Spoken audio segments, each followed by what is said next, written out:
Крсто Муковски и Љубен Арнаудов, прво и второ обвинетите за крвавиот четврток, одбиваат да кажат дали имало пазар за глас за уставните измени, по цена да бидат ослободени од обвинението за терористичко загрозување на уставниот поредок и безбедноста.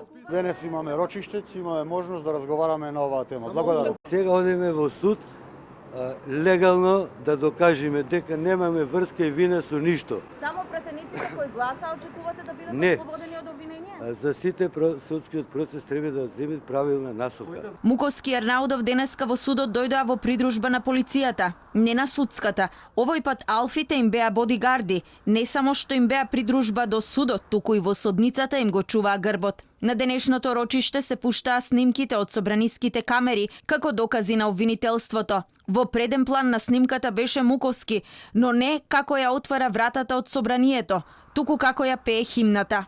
За собраниските настани им се суди на 33-ца.